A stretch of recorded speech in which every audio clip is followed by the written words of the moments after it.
It was July 2024 in the sunburned hills of southwestern Turkey. Riding along that open road was Tatiana Ulina, a 38-year-old Russian motorcyclist whose life revolved around speed, freedom, and storytelling. To millions online, she was Moto Tanya, a fearless traveler who turned every mile into a memory, every curve into content. She had ridden across continents, faced storms, and captured it all through her lens. But on this day, her story would stop abruptly, right where the asphalt met fate. Tatiana's red BMW S1000RR roared along the Mas-Suki highway, slicing through the Turkish summer heat. She wasn't alone. Two fellow bikers rode beside her, one of them a Turkish man named Onur Obut, the other still unnamed. It was supposed to be a simple ride between Muğla and Bodrum, the kind of trip she'd done hundreds of times before. Her followers expected another video, another smiling post with her signature confidence.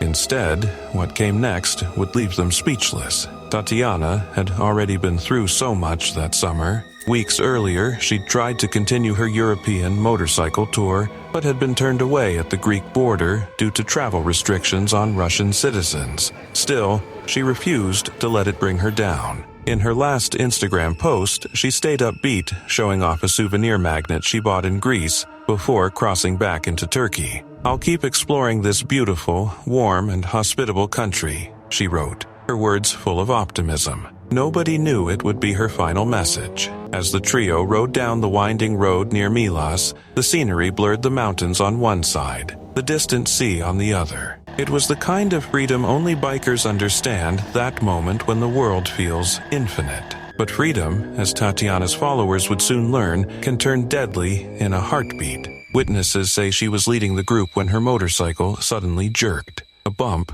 a touch, something went wrong. Onur's bike might have clipped the back of hers, causing her to lose balance. In that split second, everything changed. Her motorcycle spun out of control, the rear tires skidding against the pavement as sparks flew. It veered sideways, then slammed into the side of a truck. The sound echoed metal twisting, glass shattering, the unmistakable silence that follows chaos. Tatiana was thrown from her bike, landing hard on the asphalt. Reports later said she suffered a serious neck injury. Some claimed she was still conscious for a moment, eyes open, breathing faintly before the world went dark. By the time paramedics arrived, Moto Tanya, the most famous motorcycle vlogger in Russia, was gone. Onur was rushed to Muğla State Hospital in critical condition. The third rider survived without injuries, left to replay the crash in his mind forever. The investigation into what exactly happened began immediately, but there was little mystery to it. One moment of contact, one flash of bad luck, and everything Tatiana had built came crashing down. Her death hit like a shockwave. The biking community went silent. On TikTok, YouTube, and Instagram, her followers flooded her last post with disbelief. Over 8 million people had followed her journey. Her laughter, her travels, her sense of adventure. She wasn't just a rider, she was a storyteller, a symbol of independence in a world full of limits. Tatiana's life had been one long, open road. She had won Motoblogger of the Year in 2023 and was honored again in 2024 as Travel Blogger of the Year by Kickstarter. She had ridden through storms, deserts, and foreign borders. She'd shared every high and low, every scar and smile. Yet, even those closest to her knew she carried the same risks that all riders do, that haunting thought that every ride could be the last. After her death, tributes poured in from every corner of the internet. "Tanya, I can't believe it's true. You'll be in my heart forever," one fan wrote. "Brave girl, rest in peace," said another. Some reports mentioned she had a 13-year-old son, though her family stayed silent, mourning privately while the world grieved publicly. Andrei Ivanov, head of the Moto Moscow Association, summed it up simply: she had a bright and beautiful life. She was admired, envied, copied, and sometimes criticized, but now only her memory remains. Tatiana's final video, filmed near the Greek border, showed her smiling at the camera, sun on her face, helmet off, wind in her hair. She looked alive and unstoppable. That's how her fans remember her: fearless, free, and forever chasing the horizon. In the end, the road that gave her purpose also took her life. A moment of contact, a flash of metal, and the journey ended, leaving millions behind, staring at their screens, realizing that even the strongest souls can be gone in an instant. On the morning of June 2, 2022, 39-year-old Stephen Dirks reported for his shift at Caterpillar's Foundry in Mapleton, Illinois. He had been on the job just 9 days, still learning the ropes at a facility that produces cast iron engine components for construction and mining equipment, diesel engines, and industrial machinery. The plant's melt floor was dominated by massive open pots of molten iron, each holding thousands of pounds of liquid metal heated to over 2,000 degrees, roughly twice the temperature of volcanic lava. The heat radiating from the pots was intense. Workers on the platform felt it immediately on their faces and arms as they moved across the floor. The metal glowed a deep orange, shimmering like liquid fire, and flowed with a mesmerizing yet deadly fluidity. For most, these conditions were routine, but every step near the edge carried a lethal risk. Stephen's task that morning was a standard one, taking a sample of the molten iron before it was poured into molds. He carried his tools onto the platform and approached the edge of one of the 11-foot deep pots. There were no guardrails or fall protection systems in place, a violation that would later be cited by OSHA. In the heat and focus of performing his job, Stephen slipped, falling into the molten iron. The fall was instantaneous. Co-workers could only watch as he was immediately incinerated by the extreme heat. At temperatures above 2000 degrees, survival was impossible even for a single second. The molten iron swallowed him completely, leaving no time to grab anything or attempt a rescue. Work on the foundry floor stopped immediately. First responders arrived within minutes, but there was nothing to save. The pot had to be left to cool before anyone could approach, a grim reminder of the power of the molten metal. In the aftermath, federal safety investigators from OSHA determined that the foundry routinely exposed employees to unprotected fall hazards, especially those working within just 4 feet of deep ceramic containers of molten iron. The agency concluded that if proper guardrails or restraint systems had been in place, Stephen's life might have been spared. Caterpillar was cited for one willful safety violation and fined $145,027. Stephen's death was not only a catastrophic accident, but a stark reminder of the dangers inherent in industrial work. The plant employs over 800 people. Yet, even a Fortune 500 company with vast resources failed to provide basic fall protection in one of the most hazardous areas of the foundry. Stephen Dirks left behind 3 children, a family forever changed by a tragedy that could have been prevented. His story serves as a chilling warning. In industrial settings, even a routine task performed in a moment of carelessness or oversight can turn instantly fatal. The molten iron he fell into was unforgiving, and the consequences of inadequate safety measures were irreversible. It was June 17, 2021, in the town of Moses Lake, Washington. Crowds filled the stands at the Grant County International Airport, cameras ready, hearts racing. Among them stood 28-year-old Alex Harville, a man whose entire life had been built on 2 wheels and a dream. That morning, he wasn't just another rider. He was there to break the Guinness World Record for the longest motorcycle jump, soaring 351 feet through the air. Alex had been riding since he was 4. Over the years, he'd gone from a kid on dirt trails to a name etched into the record books. In 2012, he made history with a 425-foot ramp-to-dirt jump, and not long after shattered another record with a 297-foot dirt-to-dirt leap, one that still stood strong. But the thing about thrill-seekers like Alex, records aren't enough. There's always one more impossible line to cross. For weeks, he had trained relentlessly, perfecting every detail. He built his own ramp, adjusted every angle, and even gave his bike a name, Susie. Just 2 days before the big day, he posted a photo with a grin and the caption, "Susie is ready to be sent." It was a message filled with energy, confidence, and maybe a touch of fate. Before the main event, Alex planned one short warm-up jump, a 150-foot test run, just to feel the ramp and speed. It was supposed to be simple.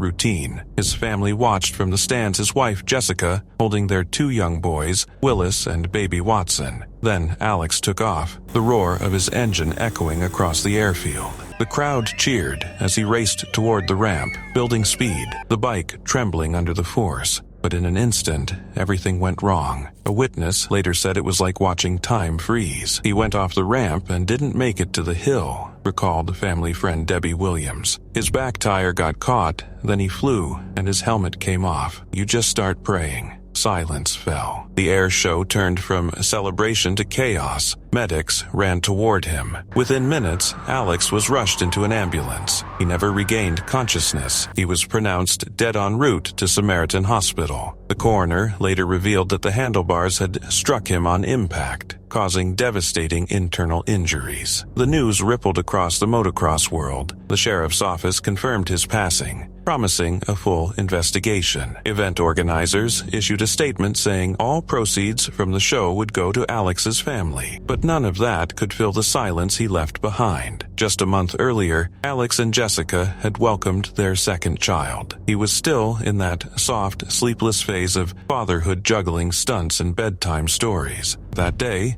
his wife and kids were there, watching him do what he loved most. Messages poured in from around the world. Guinness World Records offered condolences. Robbie Madison, the Australian writer whose record Alex was trying to break, wrote, "He was out to set a new world record today when he paid the ultimate price. My heart is broken for his family." He'd already survived one major crash in 2017 at the Talladega Superspeedway when he overshot a landing and shattered his heel. That injury could have ended his career, but Alex came back stronger, determined not to let fear define him. He was more than a daredevil. He was a man chasing perfection, living for both adrenaline and family. On June 30th, friends and fans gathered in Ephrata to say goodbye. Stories were shared, tears fell, engines roared one last time in his honor. A GoFundMe raised nearly $40,000 for Jessica and the boys. On the morning of February 27, 2013, 26-year-old Jorge Perez began his shift at Golden State Container, a packaging manufacturer in Los Angeles, California. The facility specialized in producing cardboard boxes and shipping materials, and its massive warehouse was dominated by towering industrial printing presses, enormous machines that stamped, cut, and printed designs onto large sheets of cardboard. Each press was a beast of metal in motion, as big as a truck, with heavy rollers and drums that pulled entire sheets of cardboard through at high speed. The air on the factory floor thundered with the constant pounding of machinery, the rhythmic hum of industry that workers had long since learned to tune out. Jorge was no stranger to the work. He had operated near these presses before. He understood their power, but like many who spend years around dangerous machines, the familiarity had dulled the fear. That morning, Jorge was assigned to one of the larger printing presses. It was running as usual, its rollers spinning non-stop, gripping and pressing cardboard with mechanical precision. Sometime during his shift, he stepped too close. In the blink of an eye, his clothing or hand must have caught in the moving rollers, and the machine pulled him in. The steady rhythm of the press suddenly changed. Nearby workers heard the difference immediately. A harsh grinding noise followed by shouts of panic. They turned to see Jorge trapped inside the machine. Co-workers rushed forward, slamming the emergency stop button, but the machine had already clamped down with immense force. Its rollers, designed to crush cardboard flat, now held Jorge's body in their grip. No one on the floor could free him. Within minutes, Los Angeles firefighters arrived and began the painstaking process of dismantling the printing press. The work was delicate and slow. They had to take the machine apart piece by piece to reach him without causing further harm. The rescue effort stretched on for nearly an hour as the crew used tools to pry apart the massive steel components. The factory floor, usually filled with the roar of machinery, was eerily silent. Workers stood at a distance, watching in disbelief as emergency crews fought to reach their co-worker. Some wept, others prayed,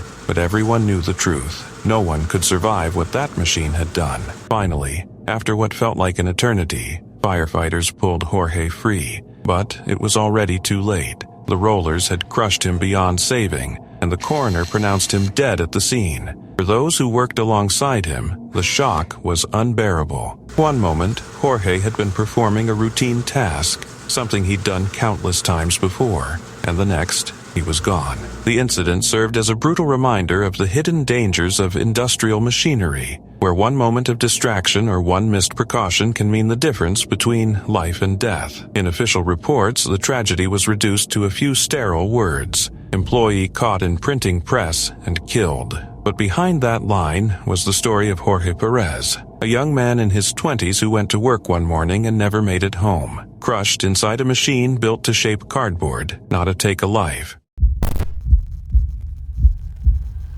It was May 19th, 2025, an evening on Jamaica's northern coast. For 53-year-old Lisa Ball from Keighley, West Yorkshire, it was supposed to be a night to remember. She and her partner, Anthony Hurt, had traveled to the island for their anniversary. Tomorrow was Lisa's birthday. For days, the couple had been soaking in the island's beautiful beaches, laughter, sunsets. Lisa, a mother and grandmother, radiated joy. On social media, she used the name Joanne Pickles, sharing snapshots of their trip, drinks by the ocean, bright smiles, a life in full bloom. But behind that final post, no one could have imagined the horror that was about to unfold. Just after sunset, around 7:40 p.m., they climbed onto their rented Honda scooter. The North Coast Highway stretched ahead, scenic but deadly. Locals knew its danger: poor lighting, fast cars, and blind turns. As the wind rushed past, Lisa held onto Anthony's back. It was their last ride together. Without warning, a pickup truck pulled out of a restaurant parking lot, straight into their path. There was no time to react. The scooter slammed into the truck's side. The impact threw Lisa into the air. Witnesses said she flew over 60 feet before crashing onto the road. Anthony was hurt but conscious. Lisa didn't move. A woman named Cassia Campbell Jones saw it happen. She ran toward the wreckage, calling for help, trying desperately to keep Lisa alive. Paramedics arrived quickly and rushed her to the hospital. But by the time they got there, it was too late.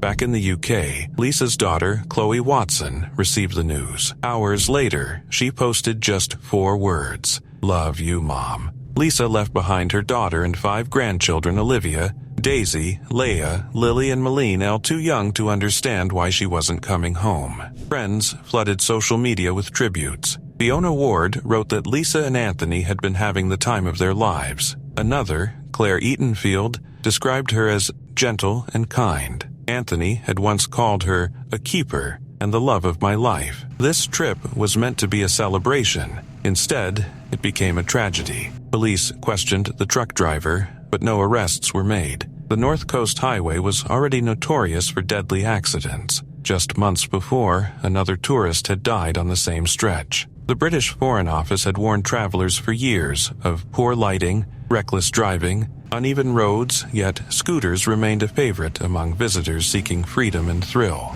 For Lisa and Anthony, that thrill ended in heartbreak. On the night of July 13th, 2025, tragedy struck at the Tina's Burritos factory in Vernon, California, a facility known for mass-producing frozen burritos that stock grocery store freezers across the country. It was late, long after the day shift workers had gone home, and the sanitation crew was hard at work, cleaning and prepping the machinery for the next day's production run. Among them was a 19-year-old employee, a member of the overnight cleaning team. He'd only recently started working at the plant and had been assigned to sanitize one of the industrial meat grinders, sometimes referred to as a processing kettle, a massive steel machine roughly the size of a small car, equipped with powerful blades meant to grind meat and beans by the hundreds of pounds. Around 9:30 p.m., while cleaning the machine, something went horribly wrong. According to investigators, the grinder had not been completely powered down, a vital safety procedure known as lockout-tagout, which ensures machines cannot turn on during maintenance or cleaning. As the young worker leaned in to scrub the inside of the equipment, it suddenly roared to life. Within seconds, the routine hum of the factory turned into a scene of chaos. The worker's clothing became caught in the moving mechanism, pulling him forward before he had a chance to react. Co-workers nearby heard his screams for help and rushed to shut down the machine. They slammed the emergency stop button, but the grinder didn't halt in time. When Los Angeles County Fire Department paramedics and Vernon police officers arrived, the young man was already gone. He had been pulled completely into the machine and was pronounced dead at the scene.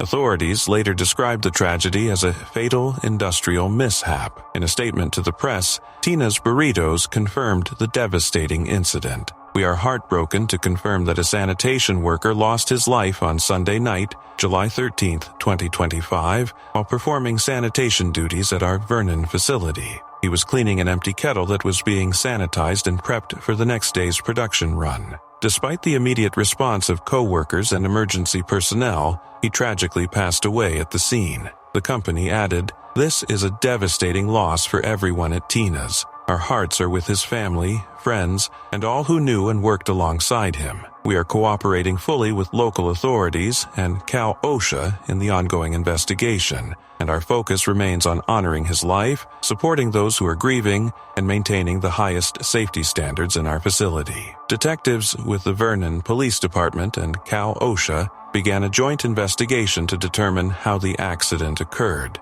They confirmed that no foul play was suspected, but emphasized that the machine had not been properly deactivated before cleaning began, a tragic oversight that proved fatal. For the young worker's family, the loss was unbearable. Their son, barely out of high school, had gone to work one summer night hoping to earn a living, and never came home. Co-workers described him as a quiet, hardworking teen who took pride in his job and was always willing to help others. His death left the entire plant shaken. One employee told reporters that his cries for help echoed through the factory, a sound they would never forget. In the end, official reports reduced the unimaginable to a single, cold line. "Employee cleaning machine falls into grinder and is killed." Behind those sterile words was the story of a 19-year-old whose life ended in seconds. A young man consumed by a machine built to process food, not people. His death became a haunting reminder that in industrial settings,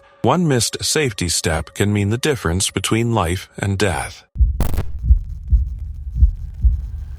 It was the night of May 26, 2024, in Quindio, Colombia, a quiet stretch of road winding through the mountains, the kind of place where silence and darkness seem endless. Two best friends, both just 19 years old, rode side by side through that night. Their names were Catherine Juliet Cubilos Cardeño and Selena Valentina Valencia Ramirez, inseparable since childhood, full of energy, and completely unaware that their final moments were being recorded. The girls were riding a black AKT NKD motorcycle, laughing and shouting over the roar of the engine. Catherine was driving, Selena behind her, holding her phone up to film their joyride. They weren't wearing helmets. They didn't think they needed to. The road from Pueblo Tapao to Montenegro was familiar, one they'd taken before. It felt safe enough. The footage starts out like any other carefree video, two teenagers out late chasing freedom. The glow of the phone's light bounces off their faces, their smiles wide, their voices echoing into the night. But then something shifts. The camera wobbles slightly as the motorcycle speeds up. The laughter grows louder and nervously,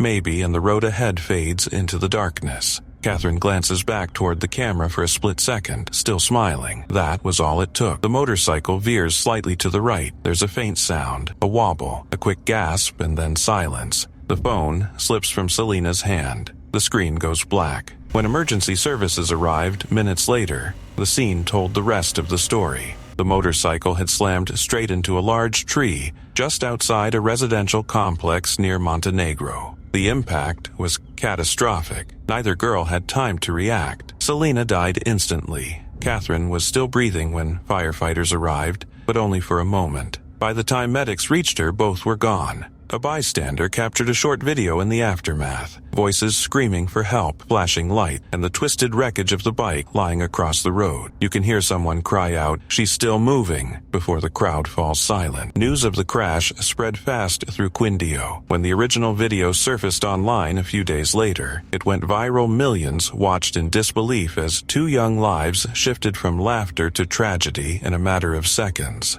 The images were haunting. The carefree joy, the sudden black screen, the knowledge of what came next. Authorities later confirmed what most already suspected: speed, distraction, and no helmets. The investigation revealed that Catherine had been driving too fast and glancing at the phone while filming. Neither girl had the protection that might have saved them. In Quindío, locals weren't surprised. The region's winding roads and sharp corners have claimed too many lives. Just the day before the girls' crash, a 37-year-old man named Juanango died in a separate hit-and-run. In that same week, 5 more people were killed in the traffic incidents. Motorcycle group leader Gustavo Santos spoke out after the tragedy, saying, "We lose young people every week. They chase speed, they chase fun, and they don't come home." His words echoed across Colombia. But it was Catherine and Selena's video that struck deepest. Watching it feels like intruding on a memory of 2 best friends, happy and fearless, their voices filled with life. Then, nothing. A sharp reminder of how fast joy can disappear. They were just 19, 2 girls with dreams, laughter, and a camera capturing what they thought was another adventure. Instead, that video became the last thing they ever made, a silent warning frozen in time, showing how quickly freedom on 2 wheels can turn into tragedy. On February 9, 2019, Daniel Hill, a 54-year-old worker from South Lyon, Michigan, began what should have been another ordinary shift at Michigan Seamless Tube, a steel manufacturing company known for producing heavy-duty metal tubing. That day, Daniel was assigned one of the plant's most dangerous tasks, checking the acid tanks, enormous open vats filled with boiling sulfuric acid, heated to around 160 degrees. The acid solution, maintained at a concentration of roughly 10 to 12%, was used to strip rust and impurities from steel tubes before they were processed further. Daniel was relatively new to this part of the job, and the task required him to walk across a narrow, elevated platform that ran above the tanks. The air was thick with a sharp, chemical mist that burned the eyes, nose, and throat. The metal grating beneath his boots was slick with condensation. Just after 12:20 p.m., something went terribly wrong. Daniel slipped and fell directly into one of the acid vats. 2 of his co-workers immediately rushed to the scene, fighting through the fumes to pull him out of the scalding liquid. Within moments, they managed to drag him free, but the damage was already catastrophic. The acid had eaten through his clothing instantly, burning deep into his skin and muscle tissue. Witnesses later said it was one of the most horrifying things they had ever seen. Panicked workers dragged Daniel beneath an emergency safety shower, desperately trying to rinse away the acid as he screamed in unimaginable pain. But the chemical reaction was unstoppable. The acid had already soaked through much of his body, leaving his skin peeling and raw. Despite his agony, Daniel remained conscious as his co-workers tried to help him. When the South Lyon Fire Department arrived, they quickly transported him to the University of Michigan Hospital in Ann Arbor. According to Fire Chief Robert Vogel, Daniel endured some of the worst pain imaginable. Doctors did everything they could, but the acid had penetrated too deeply, burning through his skin, muscle, and tissue from the inside out. For nearly 11 excruciating hours, Daniel clung to life, suffering injuries that covered almost his entire body. At 11:30 that night, he finally succumbed to his wounds. Michigan Seamless Tube later released a statement expressing condolences. A valued Michigan Seamless Tube employee was involved in a serious industrial accident on Saturday afternoon. The employee was taken to the University of Michigan Hospital in Ann Arbor. He did not survive his injuries and passed away at the hospital. The company is conducting a comprehensive investigation and is cooperating fully with the Michigan Occupational Safety and Health Administration. Investigators from MIOSHA, the Michigan Occupational Safety and Health Administration, later confirmed that Daniel had been checking the acid's concentration when he fell. Their report, chilling in its simplicity, summarized the event in a single sterile line. Employee falls into tank of sulfuric acid and is killed. Months later, state regulators fined Michigan Seamless Tube $2,500 for safety violations. They found that the acid tanks lacked proper guardrails and anti-slip measures, and that workers were not adequately trained for the hazards of working around open vats of acid. Daniel Hill left behind a loving family, children and grandchildren, people whose lives were shattered by one tragic moment. His death was described as slow and agonizing, the result of a preventable accident in a workplace that underestimated its risks, it stands as a grim reminder that in industrial settings, even a single oversight can turn a routine task into a nightmare, and that every safety measure ignored can cost a life. It was May 27, 2025, an ordinary Tuesday in Duque de Caxias, a busy town tucked in northern Rio de Janeiro. The streets buzzed with traffic, vendors, and the sound of motorcycles weaving through the afternoon heat. Among them was 41-year-old Oriel Misael Henriquez, a man known for his kindness and tireless work ethic. He wasn't famous or reckless, just a devoted husband, a loving father of 3, and a hard-working motorcycle taxi driver who cooked part-time to make ends meet. That day, Oriol was doing something simple, riding to visit his daughter. His wife sat behind him, holding onto his shoulders as the bike moved through familiar roads he'd traveled hundreds of times before. But fate had other plans. As they rounded a curve, the sunlight caught something faint, a glimmer in the air, like a spider's web stretched across the road. It looked harmless, almost invisible, but it wasn't. That faint thread was line chilena,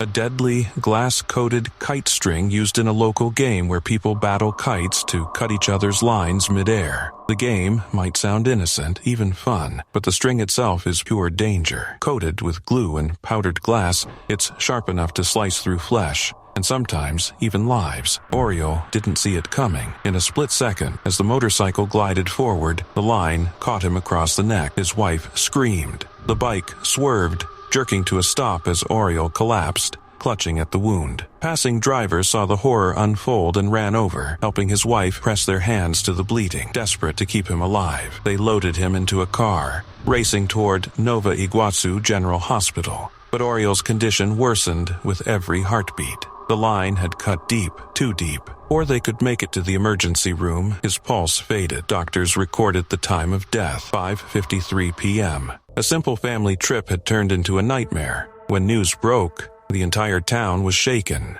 His niece, Ghislaine Chrysley, spoke to local media through tears. He was just going to see his daughter, she said. He didn't deserve this. For many Brazilians, Oriol's story wasn't just another tragedy. It was a reminder of a growing danger lurking in the skies, invisible, silent, and lethal. The line chilena has been banned in several regions, including Rio, but that hasn't stopped people from using it. Since 2019, over 2,800 kite string incidents have been reported in the area, injuring riders, pedestrians, even animals. Motorcyclists, especially, are the most vulnerable. These nearly invisible wires stretch low across roads, ready to strike anyone who passes by. Some bikers have taken precautions, installing metal antennas on their bikes designed to slice through stray strings before they reach the rider's neck. But Oriol didn't have one. And just days after his death, another rider nearly suffered the same fate. A delivery driver named Luan Moda shared his terrifying near-miss when he spotted a string glinting in front of him just in time to pull back. "If I hadn't seen it," he said, "I'd be dead." Oriol's death added pressure on lawmakers to act. A new bill is now being discussed in Brazil's Senate, one that could ban the production and sale of these deadly strings entirely, with heavy fines and even prison sentences for violators. For now, though, it's just talk, and too late for Oriol. He leaves behind 3 children, ages 21, 19, and 6, and a wife who watched the love of her life die right in front of her. The most painful part? It wasn't speeding or recklessness or bad luck. It was a thin, nearly invisible line hanging in the air, a silent killer waiting for anyone unlucky enough to pass by. It started as just another morning shift at the Bumblebee Foods plant in Santa Fe Springs, California. On October 11, 2012, Jose Milena, a 62-year-old employee who'd worked there for years, clocked in before dawn. He knew the routine like the back of his hand. Load the carts with tuna, slide them into the industrial ovens, seal them tight, and let the massive pressure cookers do their job. These weren't ordinary ovens. Each one stretched over 30 feet long, capable of holding thousands of cans at once. When sealed, the chamber filled with superheated steam, climbing to around 270 to to cook the tuna perfectly. It was dangerous equipment, the kind of machinery that demanded strict safety measures and constant awareness. That morning, amid the noise of forklifts, rattling carts, and clanging metal, Jose stepped into the oven to check the carts he'd just loaded. Nobody saw him go in. On a busy floor with dozens of workers moving at once, his absence barely registered. A co-worker, assuming Jose had stepped away to the bathroom, closed the steel door, locked it, and started the cooking cycle. The oven sealed shut with a heavy clang. Steam began to pour through the pipes as the temperature climbed. Inside, Jose was trapped. Once the system was engaged, there was no manual release. It had to complete its full 2-hour cycle before it could be opened again. As the factory continued its routine, stacking pallets, running forklifts, and cycling ovens, no one realized Jose was missing. 2 hours later, when workers opened the oven expecting cooked tuna, they were met with a scene that would haunt them forever. Jose Milena had been inside the entire time. Deputy District Attorney Hoon Chun, a man who had prosecuted over 40 murder cases, later called it the worst circumstances of death I have ever witnessed. He added grimly, "If you had to choose a way to die, you'd rather be shot or stabbed than slowly cooked in an oven." The horrific tragedy sent shockwaves through California and drew the attention of state investigators and federal workplace safety officials. The California Division of Occupational Safety and Health concluded that Bumblebee Foods had failed to properly assess the dangers of working near those industrial ovens and lacked effective safety systems to prevent such a disaster. The company was initially fined $74,000, but that was only the beginning. Years later, after lengthy legal proceedings, Bumblebee Foods agreed to pay $6 million to settle criminal charges, the largest workplace death payout in California history. The settlement included $1.5 million directly to Milena's family, along with additional fines and a promise to overhaul factory safety nationwide. As part of the agreement, Bumblebee was required to upgrade its oven so workers could never be trapped inside again and to implement new training programs focused on safety awareness. The company's plant operations director, Angel Rodriguez, and former safety manager Sol Flores were also charged.